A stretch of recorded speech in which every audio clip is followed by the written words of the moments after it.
Teka lang. Okay na ba to? Tol, teka. Palaki mo yung pangalan ni Birdie. Ano yan? Ang liit, lakihan mo pa. Ganto. Oo, teka. Parang sumobra naman. Tol, ibalik mo na lang sa dati. Yan, binalik ko na sa dati. Ang liit, sabi ng lakihan mo si Birdie. Alam nyo kayong dalawa, kung makapagreklamo kayo, parang kayo yung nawala ng bird. Sa totoo lang, hindi naman importante yung laki ng pangalan. Ang importante, kung may picture nung nawawala. Toto, may picture ka ba ni Birdie? Para ma-scan ko dito.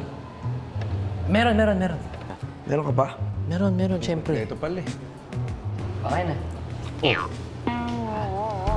Ano yan? Si Birdie, nung sanggol pa siya. Sira ulo. Bakit? Oo. Di ba? Sabi siya dyan, ha? Eh, gusto mo makita isa ko pang itlog.